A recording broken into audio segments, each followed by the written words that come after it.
Las ONG lideran el debate por el cambio social en España y Europa.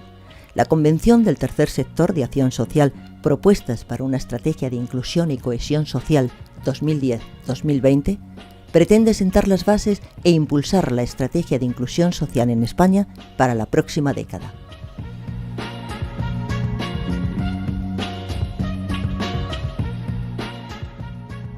Buenos días, bienvenidas, bienvenidos a esta su casa. Soy Juan Antonio Gimeno, rector de la Universidad Nacional de Educación a Distancia de la UNED, y reconozco que tenía especial interés en estar en este acto, no solo porque sea la UNED y porque sea un acto importante, sino sobre todo porque me siento en mi salsa. Yo, en mi vida anterior a esto de rector, que afortunadamente ya va quedando menos, he estado y sigo estando muy involucrado en todos los temas de voluntariado social, ¿no? Y me ha alegrado mucho encontrar a personas que hacía años que no veía, ¿no? Realmente es importante este acto porque, comentábamos en la entrada, hemos tenido mala suerte con el año en el que nos ha tocado dedicar la atención a los temas que a nosotros nos preocupan todos los años, ¿no? Y me alegro muchísimo de unas jornadas como estas en las que quizás estamos a tiempo de dar un aldabonazo para un año que está pasando demasiado sin pena ni gloria, que está pasando sin demasiada eficacia, ¿no? Y los que estamos y trabajamos en este sector sabemos que eso nos pasa con frecuencia, ¿no? Y que a veces los años son fuegos de artificio que desgraciadamente no siempre se plasman en realidades. Y desde luego muy lentamente para lo que todos pensamos que debería avanzar, ¿no?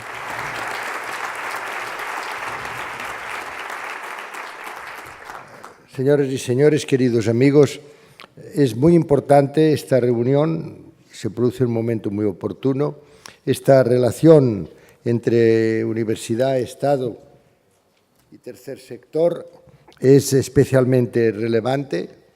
Todos los que han intervenido desde que yo he llegado en este acto de inauguración han insistido en algo que creo que es especialmente urgente tener ahora en cuenta. Necesitamos propuestas, porque todos sabemos los objetivos que queremos alcanzar. Lo dicen desde el Gobierno, desde las oposiciones, desde la oposición sobre todo, lo dicen las organizaciones sindicales, pero lo importante no es decir a dónde queremos llegar, sino decir cómo queremos llegar. Y esto creo que es muy importante y hoy se ha destacado. Todos los que han intervenido han hablado de que hacen falta propuestas. Y yo tengo la seguridad de que en esta reunión las conclusiones que se alcancen serán una serie de conclusiones propuestas. En abril del año 1936, muy pocos meses antes de que fuera asesinado,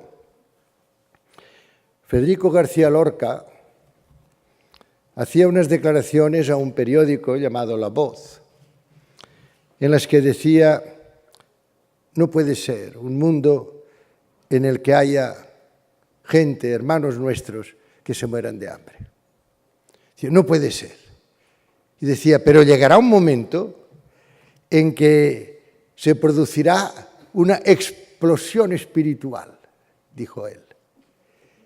Y entonces sí, entonces sabremos que todos tenemos que ayudarnos unos a los otros, porque todos somos iguales en dignidad, y se producirá lo que él decía, la gran revolución. Será el momento del cambio. Este momento se llegaba esperando desde hace siglos, desde hace siglos. Hubo en el año 1989, una gran posibilidad, porque fue un momento en que se hundió el muro de Berlín, era el bicentenario de la Revolución Francesa, en que Nelson Mandela lograba aquellos fantásticos, gracias a acciones inesperadas y a sus complicidades con Frederick de Klerk, lograba el que aquel sistema de no blacks, no dogs desapareciera para siempre de la historia.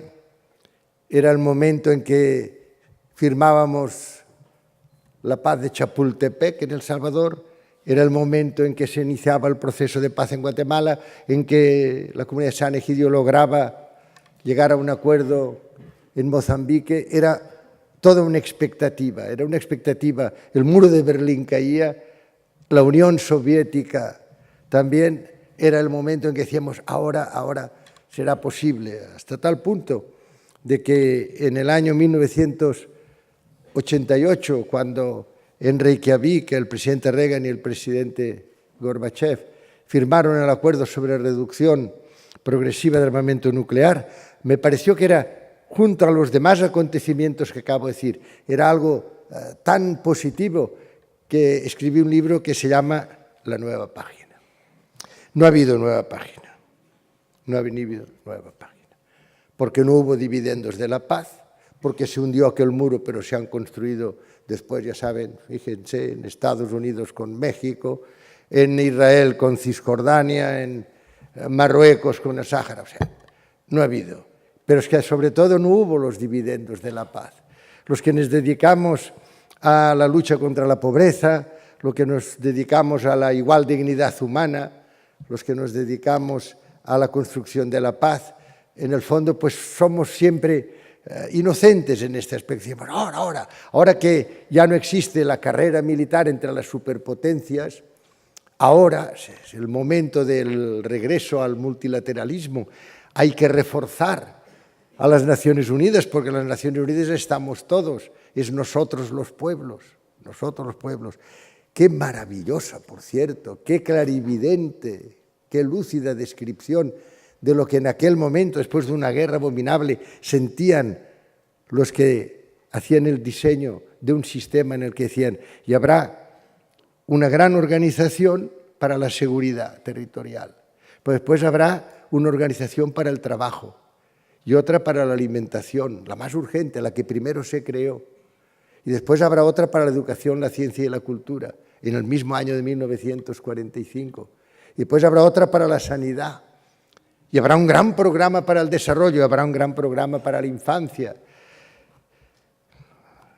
Pues todo esto fue un gran diseño, un diseño que en buena medida se debe al presidente Roosevelt, al equipo del presidente Roosevelt, igual que Woodrow Wilson había tenido la misma idea de una sociedad de naciones al final de la guerra del año 14, en diciembre de 1918, se presentó en Brest con su convenio para la paz. Paz permanente, se ha terminado este horror de la guerra, no puede ser. Pero claro, inmediatamente, igual que ha sucedido desde hace siglos, en una sociedad masculina, es decir, que las mujeres quedan exoneradas de cualquier responsabilidad. No han pintado nada en esta historia que les estoy contando, porque se ha partido de la base por un poder donde la aparición de la mujer es fugaz y anecdótica, un poder masculino. Se ha partido de la base de que si quieres la paz, prepara la guerra. Entonces lo que tenemos que hacer es preparar la guerra de tal manera que la paz queda limitada a unas pausas entre periodos bélicos y que, claro, en cuanto termina una guerra, los productores de armamento ya se encargan de decir, prepárese para la próxima, porque la seguridad. Qué terrible es que queramos la paz de la seguridad y no la seguridad de la paz. He vivido, he conocido lo que significa la paz de la seguridad. La paz de la seguridad es total. La seguridad es total. Pero la libertad es nula. Pero la sospecha, pero el sentimiento de que una persona está permanentemente siendo espiada, se crea un sentimiento de desconfianza, de rencor, de sospecha. Por eso es extraordinariamente importante que ahora volvamos a aquellos nosotros los pueblos. Así empieza la Carta de las Naciones Unidas, nosotros los pueblos. No dice nosotros los estados, nosotros los gobiernos, los pueblos. ¿Quiénes tienen que resolver los problemas de la gente? La gente. Y la gente representada debidamente, esto es una democracia. Durante muchos años yo no he podido ir a votar. Y por tanto no voy a ser yo el que les diga que me parece que las urnas es poca cosa. No, porque, hombre, también soñaba en otras cosas, pero yo soñaba en ir a votar. Lo he dicho muchas veces. A mí me parecía que era una necesidad esta de decir, hombre, ya cuento. Después me di cuenta de que, y que conste que yo sigo votando, porque como durante tantos años tuve abstinencia, pues ahora voto en cuanto puedo. Pero nos tenemos que dar cuenta de que las urnas solas no bastan. No basta. Porque nos cuentan. Además ya se ha montado una especie de un tinglado de publicidad. Ya estamos siempre en campaña electoral. Yo no veo más que campaña electoral todo el día. Porque estamos pensando en las próximas elecciones, en lugar de pensar en las próximas generaciones, que es lo que hace precisamente la Carta de las Naciones Unidas. Nosotros, los pueblos, hemos resuelto evitar a las generaciones venideras el horror de la guerra. Así empieza la Carta de las Naciones Unidas. Fíjense que es los pueblos. ¿Por qué lo hacemos? Por las generaciones venideras. No podemos dejar a las generaciones venideras, no podemos dejar a la juventud, no podemos dejar a los que vienen un mundo desde un punto de vista medioambiental, democrático, ético, político, hecho un desastre. No puede ser. Y por eso lo primero que hacen aquel grupo de personas extraordinariamente lúcidas, es decir, los pueblos, son los que tienen que construir la paz, evitar la guerra, evitar el horror de la guerra. ¿Y hacerlo por qué? Por las generaciones venideras. Lo que nos importa es pensar en este legado que tenemos la responsabilidad de ofrecer a las generaciones venideras. Y por esto, la organización que se crea inmediatamente después es la UNESCO y se dice por la educación, la ciencia y la cultura y la comunicación. Tenemos que construir la paz en la mente de los hombres, que es donde se origina la guerra, que es donde se prepara la guerra. Y tenemos que decirle no. Lo que tenemos que observar son unos principios democráticos. Es la única organización del sistema que tiene principios democráticos. Y estos principios democráticos se basan en un fundamento, en lo mismo que la Declaración Universal de los Derechos Humanos. El fundamento es la igual dignidad de todos los seres humanos. Fíjense, porque esto es muy importante y esto va muy directamente relacionado con nuestras responsabilidades como tercer sector, nuestras responsabilidades como propuestas, sea cual sea nuestro género, sea cual sea nuestra ideología, nuestra religión, nuestro color de piel, sea cual sea nuestra manera de pensar, donde hayamos nacido, igual dignidad de todos los seres humanos. Esto es lo que basa desde la Constitución de la UNESCO la Declaración Universal y también se derivan de esta definición los principios democráticos a los que antes aludía. Y se dicen principios democráticos, la justicia, la solidaridad, la libertad.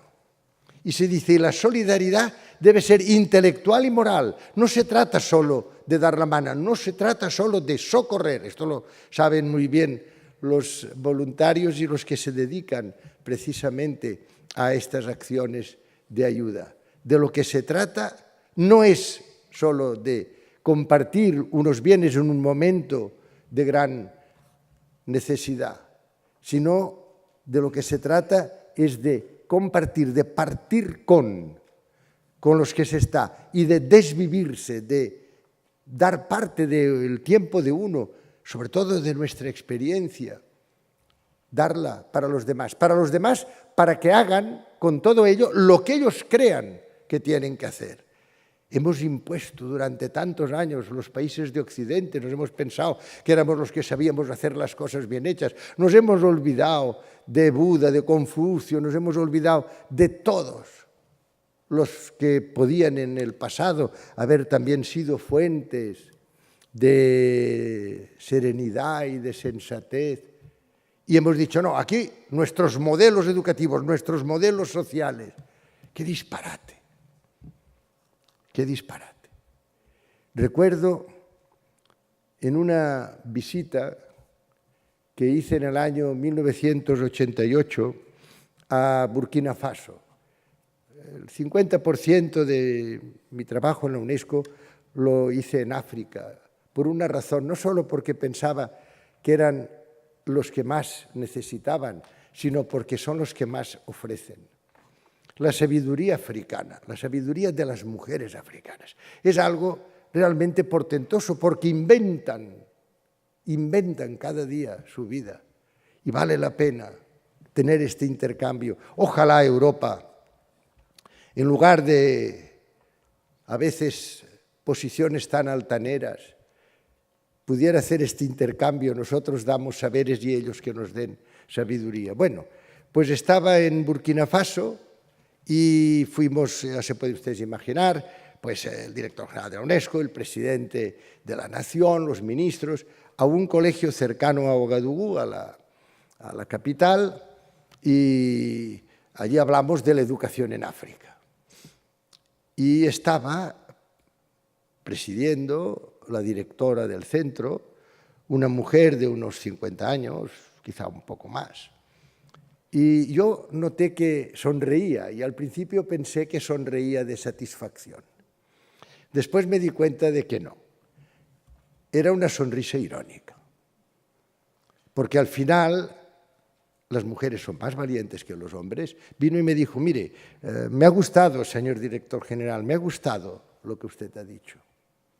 Pero tengo que expresarle también mi protesta porque aquí viene la UNESCO, UNICEF, las organizaciones no gubernamentales, todas vienen a darnos consejos. Nadie viene a escuchar los nuestros.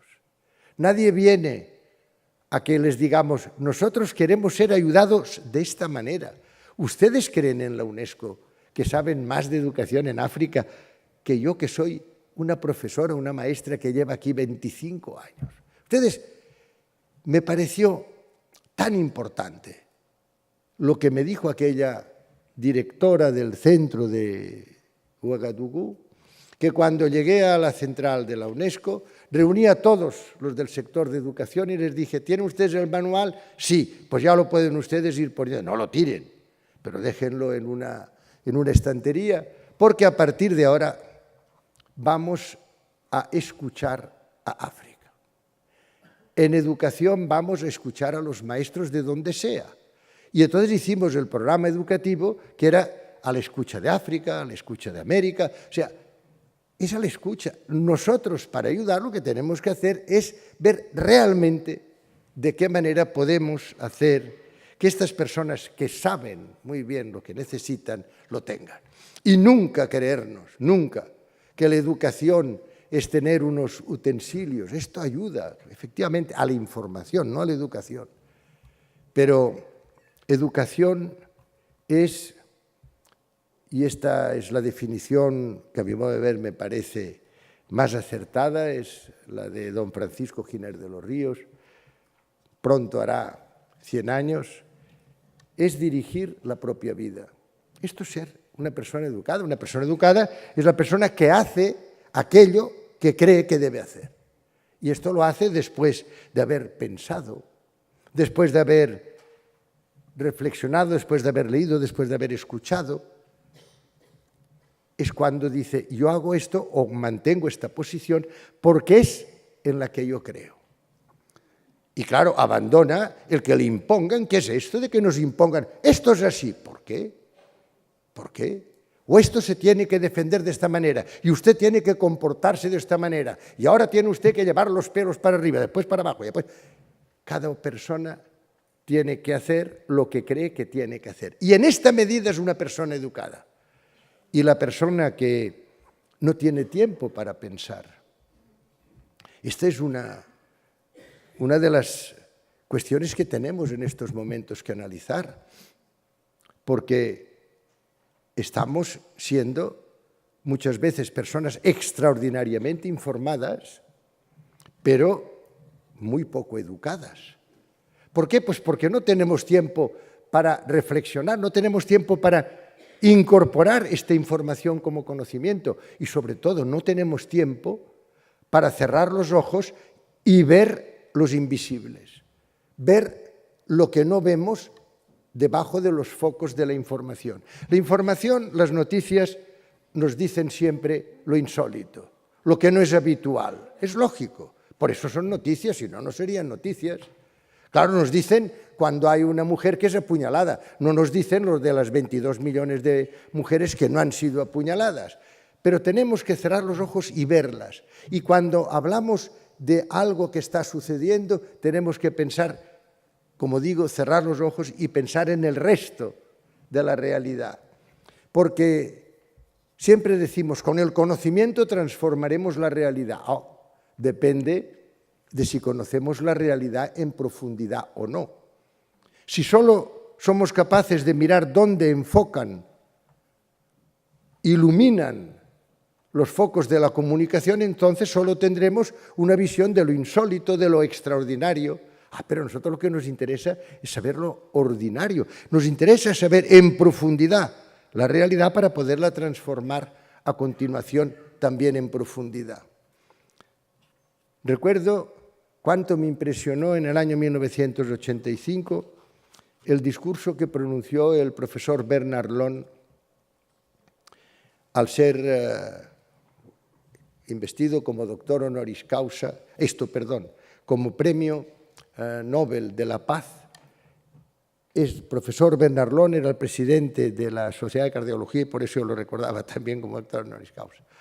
Era presidente de la Sociedad Americana de Cardiología y recibía el premio Nobel de la Paz y hablaba de los visibles y de los invisibles. Y decía, tenemos que, sobre todo cuando aplicamos medidas preventivas, tenemos que ser capaces de saber que esto no se va a reflejar en la realidad porque esta persona no tiene aquella enfermedad que hubiera tenido si no se hubieran aplicado las medidas preventivas. O esta guerra o este conflicto no se ha producido porque se aplicaron a debido tiempo las soluciones que podían evitar el conflicto. No hay mayor victoria que la anticipación, no hay mayor victoria que la prevención. Esta sí que es una victoria del conocimiento, lograr anticiparnos a los hechos más negativos y evitarlos.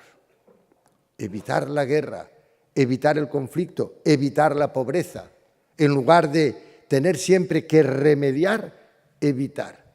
Bueno, pues decía el profesor Bernard Long, si solo vemos los visibles, no podemos nunca saber el resto de la realidad.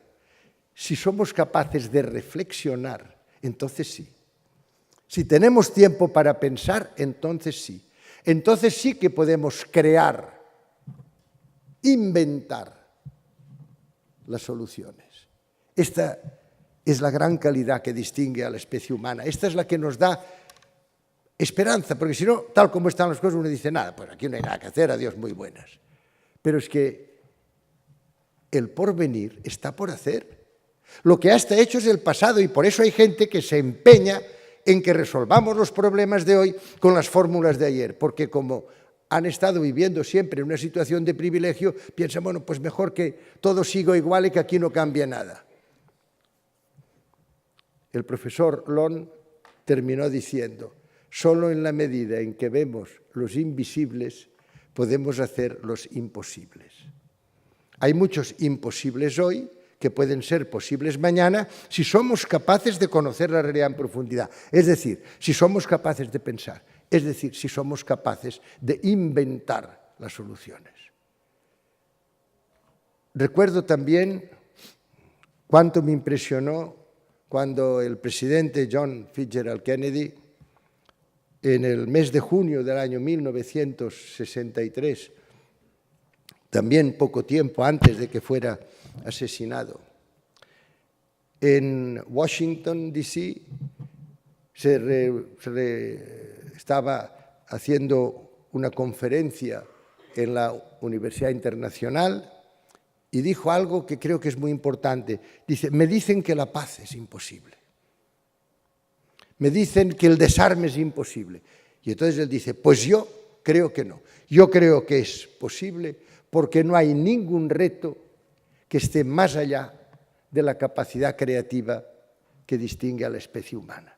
Yo creo que esto es otra de las cosas que tenemos que tener presentes. Necesitamos tener nuevas fórmulas. Hay que conocer las fórmulas del pasado y algunas de ellas siguen siendo válidas. Sobre todo siguen siendo válidos algunos valores que son intemporales. Pero tenemos que saber, como antes les indicaba, que el porvenir está por hacer y que lo que tenemos que hacer es hacer propuestas que a veces sean muy valientes. Propuestas que sean el resultado de una profunda reflexión, de un intercambio de experiencias muy grande y que, claro, no sean las respuestas habituales. Recuerdo que en el año 1991 encomendé al señor Jacques Delors, que en aquel momento presidía la Comisión Europea, que presidiera una comisión sobre los grandes ejes de la educación en el siglo XXI. Y su conclusión fue aprender a conocer, si conocemos podemos hacer, aprender a hacer, aprender a ser, esto era lo más importante, y aprender a vivir juntos. Yo le añadí 2, aprender a emprender y aprender a atreverse. Fíjense que en el año 66 yo llegaba al condado de Oxford, ya saben ustedes que a los ingleses les encanta poner siempre frases en otras lenguas que no sea la inglesa. Después ya nos hacen hablar a todos inglés, ya, pero ellos en sus emblemas siempre ponen o frases en francés, como en su propio emblema nacional, o en este caso era en latín. Y al entrar en el condado de Oxford decía sapere aude, atrévete a saber. Hombre, claro, uno va a Oxford, atrévete a saber, qué bien. Cuando al cabo de unos años regresaba, pensaba, es muy importante atreverse a saber, pero es más importante saber atreverse, porque si sabemos y no nos atrevemos a expresarnos, si sabemos y no nos atrevemos a participar, pues entonces este conocimiento no sirve para nada. No sirve para fortalecer la democracia, no sirve para encontrar soluciones, no sirve para hallar nuevas fórmulas, no sirve. Tenemos, por tanto, que atrevernos a saber, pero a continuación tenemos que saber atrevernos. Es absolutamente imposible imaginar que dentro de unos años nos digan que seguimos callados. Hemos estado tan callados. Fíjense ustedes, si hemos estado callados, que si uno contempla la historia, dice, no hemos sido ciudadanos. Siempre hablamos, los ciudadanos. No es verdad. Hemos sido súbditos. Somos súbditos en buena medida y se ha acabado. Nada más que súbditos. Porque si fuéramos ciudadanos, participaríamos, seríamos activos, tendríamos nuestra propia opinión, nos atreveríamos a disentir, pacíficamente, pero a disentir. Y hemos estado ofreciendo nuestra vida. Fíjense, nuestra vida. Es cierto que el ámbito, tanto territorial como intelectual, en el que la gente vivía, pues era muy limitado. Y claro, no conocían lo que pasaba unos centenares de kilómetros más allá, ya no les digo miles de kilómetros. Pero las cosas han cambiado. Han cambiado además muy rápidamente. En muy pocos años podemos comparar. Y la comparación es una base ética fundamental.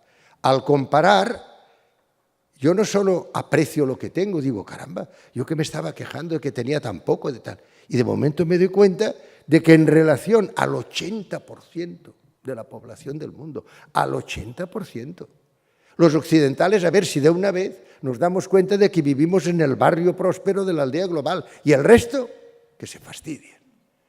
Pues no, abriendo las puertas y ventanas y viendo qué es lo que pasa en el mundo, hoy lo pueden hacer. Hoy la juventud ha cambiado en estos últimos 30 o 40 años de una manera total.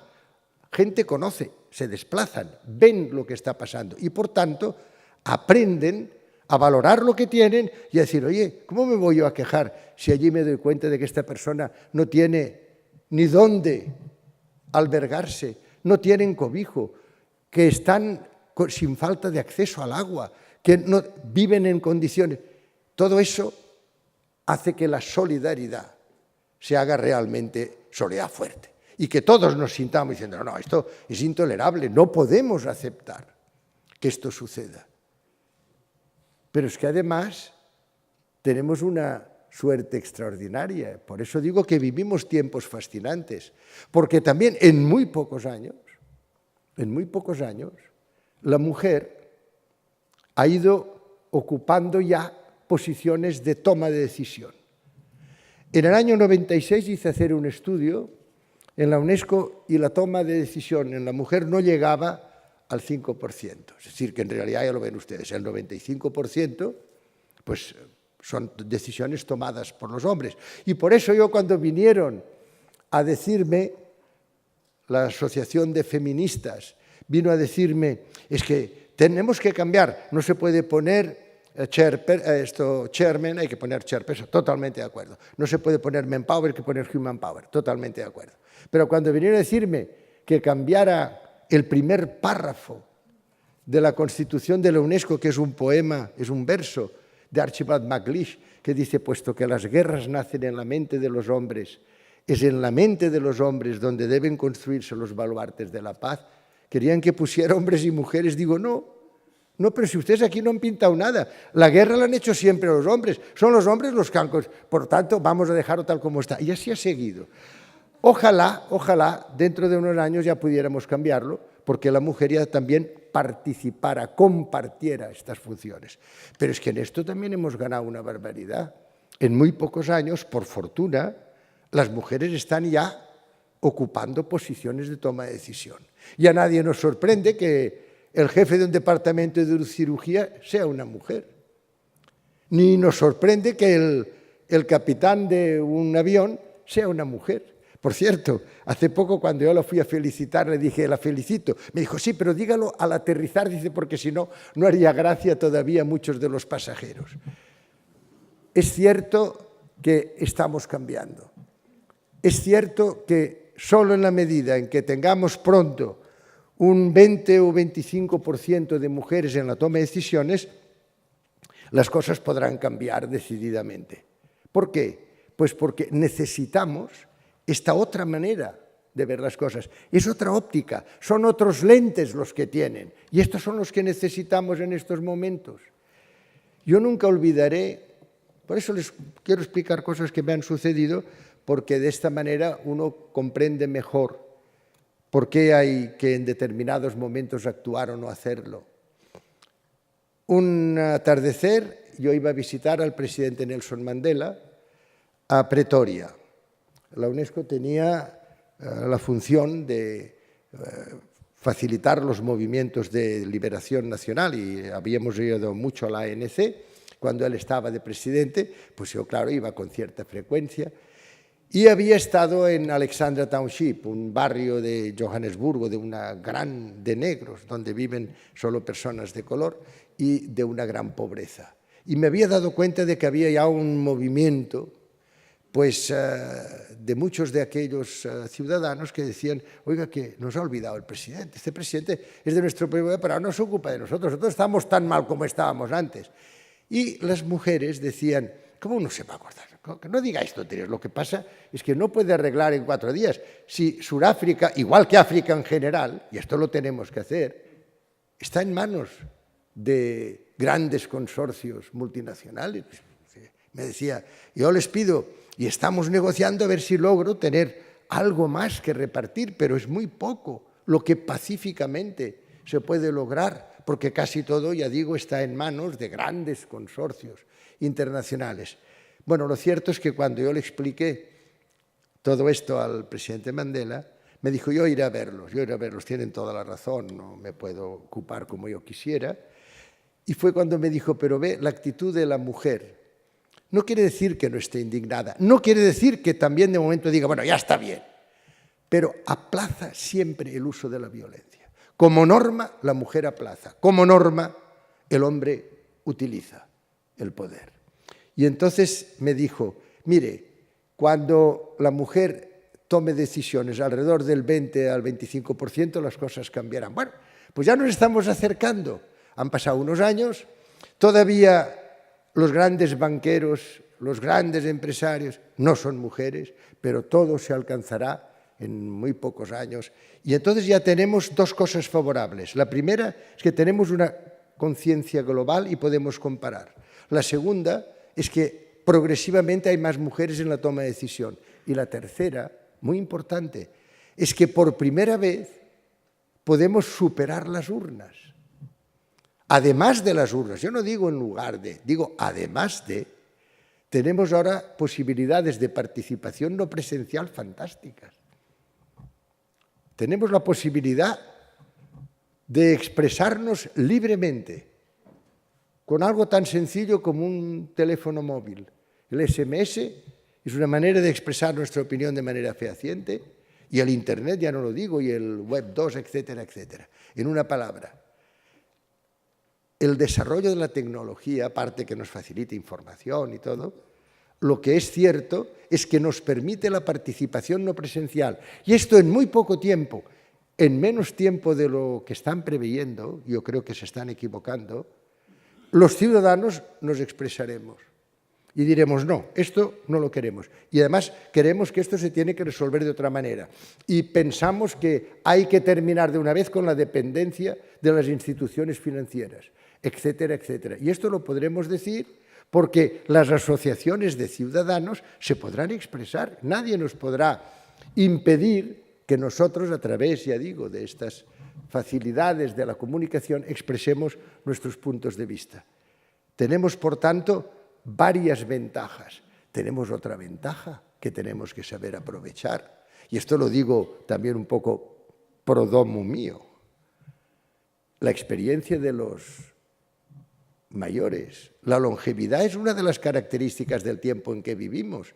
Por eso los problemas que ahora plantea las pensiones y todo esto, claro, cuando se empezó con el sistema de la seguridad social, la vida media en España era de 62 años.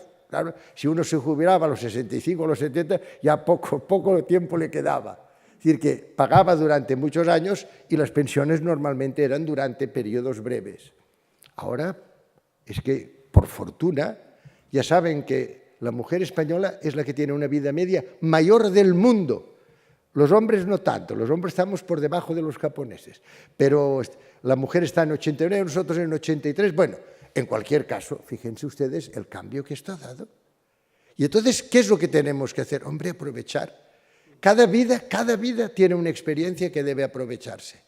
Aprovechémosla.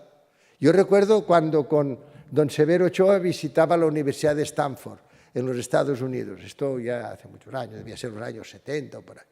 Y había una fotografía de un profesor, con bata blanca y tal, pero que ya se veía una persona mayor. Y decía, no nos niegue su experiencia. Pues esto es lo que tenemos que hacer. Tenemos que aprovechar. También eso hace que se impliquen muchas personas que están bien de salud, pero que ya tienen... hace unos años nos llamarían el anciano señor. Ahora ya no nos lo dicen. Bueno, pero lo que es cierto es que todos los ancianos, pues en estos momentos los que están en una buena situación, pueden colaborar muy activamente a resolver los problemas que hoy tenemos planteados. Porque todos tienen su experiencia, todos tienen su vivencia y al final normalmente queda como una fortuna inexplorada, como un tesoro que nadie se atreve a conocer. Quiero decirles otra cosa que es también importante. el que sepamos, cuando estamos un poco desmadejados y diciendo no hay nada que hacer, ¿para qué me voy a preocupar? Que le demos mucha importancia a lo que es plantar una semilla. Aunque digamos, pero si esta semilla nunca va a germinar, si está además plantada en un terreno de pedregales, ¿cómo vamos a...? Plantemos cada día todas las semillas que podamos. Porque si están ahí, algún día pueden germinar. Si no están, no germinarán, aunque llueva, aunque haya de momento la sazón suficiente para que germinen. Es muy importante que sepamos que todos podemos contribuir y que esta contribución es relevante. Otra anécdota. Estaba en Calcuta con la Madre Teresa y le iba a dar una condecoración y ella quiso que se la diera allí porque me decía, claro, me dan siempre las condecoraciones fuera y las monjitas no me ven. Bueno, pues estaba con ella y estaba este escritor Dominique Lapierre. Y Dominique Lapierre le dijo, mire, madre, he logrado una serie de fondos para usted. Dice, pero la verdad es que no he tenido mucho éxito, soy una persona poco hábil yo para recaudar fondos. Dice, y lo que le voy a dar es como una gota en el océano. Y la Madre Teresa de Calcuta respondió rápida, si esta gota le faltara, el océano la echaría de menos.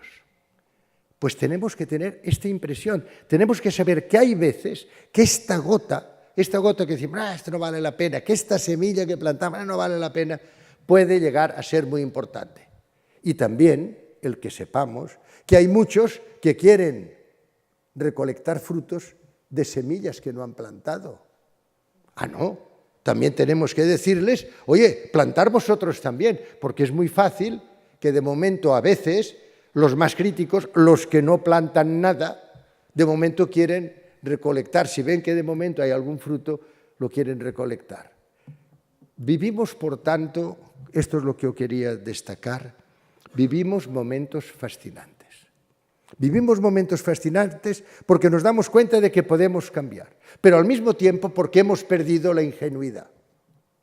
Porque ya está bien, después de aquel diseño tan maravilloso que lees, he dicho, la Carta de las Naciones Unidas, nosotros los pueblos, la educación, la ciencia y la cultura, los planes de desarrollo, el desarrollo integral, desarrollo endógeno, para el cual daremos el 0,7%, los países más ricos de nuestro PIB.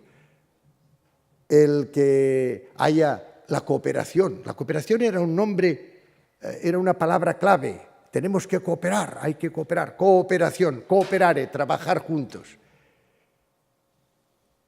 Y no hubo ayudas, sino préstamos. Y no hubo nosotros los pueblos, sino estados y grandes consorcios multinacionales. Y no hubo cooperación, sino explotación. Y esta explotación sigue hoy. Esta explotación en África, lo del coltán, la manera en que se extrae el oro, la bauxita, ¡qué vergüenza! ¿Cómo estamos procediendo? El dejar que en Afganistán se siga cultivando a dormidera, que da el 90% de la heroína que hoy se consume en el mundo. Pero ¿cómo pueden ser estas cosas? ¿Cómo podemos pensar que de momento nos dijeran, no, las Naciones Unidas fuera, ahora vamos a gobernar los ricos? Y cuando todos pensábamos que nos iban a dar los dividendos de la paz, fue cuando la señora Thatcher y el señor Reagan dijeron, aquí la globalización. Y la globalización consistía en decir, la economía se rige por sí misma, autorregulada y con las leyes del mercado. Todo eso de la justicia social, todo esto fuera. Ha sido un disparate, pero un disparate que se aceptó, y hay que reconocer que se aceptó por la mayor parte de los partidos y de los sistemas en el mundo. Y en 10 años se vio claramente que las asimetrías aumentaban, que las rupturas sociales, los desgarros se hacían mayores, pero no importaba nada. En el año 2000, cuando se llega al año 2000, 3.000 millones de dólares al día en armas y en gastos militares, 3.000 millones de dólares al día. y 70.000 personas muriéndose de hambre y de falta de acceso al agua y de higiene, en unas condiciones viviendo. Se lo digo porque lo he vivido y es una cosa insoportable. Pensar lo que está pasando y nosotros mirando todos a otro lado. Tenemos, por tanto, que pasar, y las universidades y la comunidad científica y la comunidad intelectual y la comunidad artística tienen que ser los que estén en la vanguardia de esta movilización de la sociedad civil. No solo los voluntarios. Qué maravilla ser voluntario, porque esto significa que ya se tiene en el corazón. Pero la mayor parte de la gente nos tienen de espectadores. María Novo, profesora de la UNED, decía: el gran problema de nuestro tiempo es el NTD. El NTD es nos tienen distraídos. Tienen distraídos. La gran burbuja que viene ahora después de las TIC y después de la inmobiliaria son la industria del entretenimiento, ya lo ven ustedes. Los retornos televisivos de las carreras de automóviles, de motos, del fútbol, fútbol todos los días, nos tienen de espectadores. Y claro, en la medida en que somos espectadores, no pensamos, no cavilamos nuestras propias opiniones y nuestra manera de pensar. Tenemos que pasar a ser ciudadanos y no súbditos. Hemos sido súbditos durante siglos. Hemos ofrecido nuestra propia vida a los designios del poder. Todo esto se ha terminado.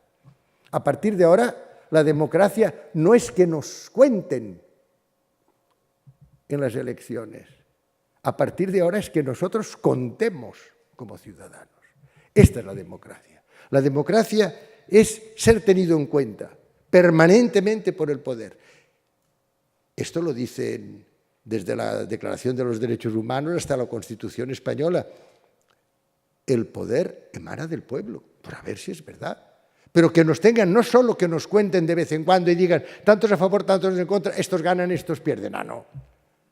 Que después nosotros contemos como ciudadanos, que seamos ciudadanos participativos, educados. En tanto que educados, participamos, tenemos tiempo para pensar, para reflexionar, para tener después la valentía de expresarnos. Pero claro, los primeros que tienen que liderar esta transformación son las comunidades académicas, la comunidad científica, la comunidad intelectual. No había dinero en el año 2000 para los objetivos del milenio. Yo no quise firmar. Me pareció que era una barbaridad que aceptara como director de la institución intelectual del sistema de las Naciones Unidas el que para el año 2015 reduciremos a la mitad el número de hambrientos. Pero qué barbaridad. Es que es algo que repugna a la conciencia, pensar que estamos firmando la sentencia de muerte, así por las buenas, de 35.000 personas en lugar de 70.000 al día. Pero ¿a quién se le ocurre? Y sin embargo, pues ya ven ustedes que no había dinero. No hay dinero, lo sentimos. El SIDA, no hay dinero. Y el SIDA en África es un gran problema, no hay dinero. Y la malaria, no había dinero, no había dinero. Fíjense que todo lo que pedíamos para el Fondo Mundial de Alimentación era lo que se gasta en 15 días en gastos militares y en inversiones. Además, y esto es un tributo que quiero, otro de los que quiero rendir ya al presidente Obama. Por primera vez, el presidente de los Estados Unidos ha tenido el valor. Ya veremos si le saldrá, porque piensen que en la ley que ha sacado de sanidad no ha tenido ni un solo voto republicano, lo cual significa que el partidismo funciona de una manera ciega. ¿Cómo puede ser que la gente en algunos temas no vote de acuerdo con su conciencia? ¿Cómo puede ser? Bueno, pues lo que es cierto es que acaba de instruir al secretario de Defensa, el señor Gates, le acaba de decir, oigan, la mayor parte de los artefactos militares, 780.000 millones de dólares el año pasado. Se lo digo para que veamos hasta qué punto es una cosa. Después ya viene China con 100.000, Rusia con 80.000, pero miren ustedes, el Cheney, el Halliburton y todo esto, son empresas de una importancia y de una presión social y de un lobby extraordinario. Pues él acaba de decir, ha tenido la valentía de decir, la mayor parte de estos artefactos son de guerras pretéritas. Ustedes lo pueden ver. España también tiene que comprar, como pertenecemos a la OTAN. Por cierto, la OTAN está vinculada al Tratado del Atlántico Norte y depende de un general norteamericano. Es otra de las cosas que también la Unión Europea tendría que ir pensando, que el Pacto de Varsovia dejó de existir hace muchos años y que nosotros podríamos tener nuestra propia autonomía de defensa. Bueno, pero es igual. Lo que es cierto es que ustedes piensen desde cuándo no se ha utilizado una guerra de aviones contra aviones, una guerra de submarinos contra submarinos, de tanques contra tanques. Pues desde la guerra del Vietnam, desde luego, ya se ha visto que esto no tenía ninguna aplicación. Pero nosotros seguimos comprando porque nos tenemos que preparar para la guerra si queremos la paz. Un desastre. No había dinero para 40.000 millones de dólares para la gente que pasa hambre. Y se dijo, no hay dinero. Después ya saben ustedes lo que pasó en el año 2001, el ataque suicida de terroristas desalmados a las Torres Gemelas, después la represalia comprensiva sobre Afganistán, después una guerra de Irak basada en la mentira y en la simulación, solo por el petróleo, que es finalmente el que marca muy bien la vida económica del mundo. Y lo que es cierto es que de momento en el año 2008 hay un gran crack en los Estados Unidos por los hedge funds y todos estos préstamos que se hacían de una manera incorrecta. Lehman Brothers y entonces viene la gran convulsión. ¿Qué hacemos? Crisis financiera en el mundo, porque claro, los Estados Unidos son demasiado importantes para no pasar inmediatamente la cuenta también a Europa y a los otros países. A todas estas ya se había deslocalizado la producción en China, que esta es otra cosa. Aquí decimos siempre, y a ver cómo hacemos la producción tal, pero sí, si por intereses, por codicia e irresponsabilidad hemos dado la mayor parte de la producción a otros países. Si en estos momentos China, ya lo saben, se ha convertido en el país comunista más capitalista que ha existido nunca en la Tierra. Está comprando en América Latina, en África tierras también está comprando. Bueno, pues lo que es cierto es que en esta situación Europa, que en aquel momento, en el mes de noviembre del 2008, hubiera podido tomar la delantera y decir, ahora somos nosotros los que vamos a llevar esto. En lugar de esto nos vamos a Camp David, no a la White House, no a la Casa Blanca, nos vamos a Camp David a decirle al señor Bush que a ver cómo nos arreglamos. Ya estaba elegido Obama, ya estaba otra persona con otra manera de pensar. No, nunca olvidaré, y con esto quiero concluir, el final de aquella reunión en Camp David. El señor Durão Barroso dijo, "We need a new international economic order." Necesitamos un nuevo orden económico internacional. El señor Sarkozy, "Nous avons besoin d'un nouvel capitalisme." Hombre, no hubiera podido expresarse de otra manera, ¿no? Porque esto es citar un poco en aquel momento una palabra, pues un nuevo capitalismo. Claro, pero finalmente el señor Bush dijo, free market, free trade, free economy. Punto y a la línea. Y entonces, en lugar de reforzar a las Naciones Unidas y que fuéramos todos los países, los ricos y los pobres, en lugar de esto, lo único que hicieron fue ampliar el número de ricos. O sea que si habían sido unos plutócratas, hay que decir la verdad, nosotros estamos por una democracia, no por una plutocracia. Los países más ricos del mundo dirigiendo el mundo, ¿qué es eso? Así nos ha salido el G7, el G8, y de momento dicen, ahora G20. Bueno, hombre, si somos 196, pues de todas maneras quedamos muchos fuera, cuando nos ponen con estos G20. Y siguen siendo los ricos los que mandan. ¿Y qué es lo que deciden los países ricos? Hay que rescatar a las instituciones financieras en zozobra. Hay que rescatarlas. ¿Por qué? ¿Por qué? ¿Por qué no rescatamos a los que se mueren de hambre todos los días? Porque no, hay que rescatarlas porque de esta manera restablecemos. Ahora esto sí. A partir de ahora, autorregulación. No, a partir de ahora, regulación por instituciones superiores. A partir de ahora, no habrá más paraísos fiscales. Y salen 720.000 millones de dólares del erario público de los Estados Unidos para el rescate, y aquí en Europa más de 400.000 millones. Nos hemos empobrecido los estados y ahora nosotros tenemos los rescatadores, ahora estamos a disposición de los rescatados, que además nos dicen, y todavía tienen ustedes que ajustarse más. Y ojo con la inflación. ¿Pero qué es eso? ¿Se dan ustedes cuenta de cómo ahora sí que tenemos que cambiar las cosas? Sí que no podemos seguir dependiendo de que hay instituciones de evaluación, el rating famoso. No, esto no funciona muy bien. No. Y entonces baja la bolsa. Ellos compran 20.000 millones de euros en un día. Al día siguiente sube la bolsa. Venden. ¿Qué es todo eso? Cuando hay tanta gente que está en una situación de dificultad, cuando hay tanta gente en el mundo que está en situación de desesperanza. Y esto es lo que genera este caldo de cultivo del que salen flujos emigratorios de personas que se juegan la vida en patera, como pueden, y de esto también salen de vez en cuando. Yo nunca lo justificaré, pero quiero explicarlo, de vez en cuando los violentos, porque dicen, ya está bien, la vida no se vive más que una vez y a mí esta gente en total no me está dejando vivir la mía.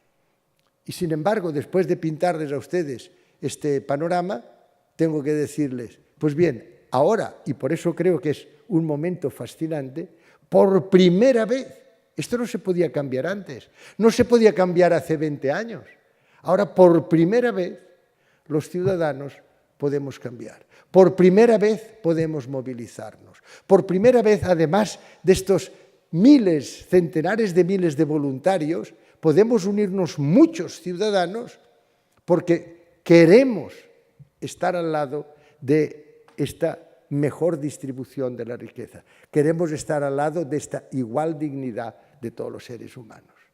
Quisiéramos, y esto fue algo que, tomado de la Carta de la Tierra, dijo el presidente Obama en el Cairo el 2 de junio del año pasado, queremos finalmente ver si en lugar de tener una época de cambios, logramos tener un cambio de época.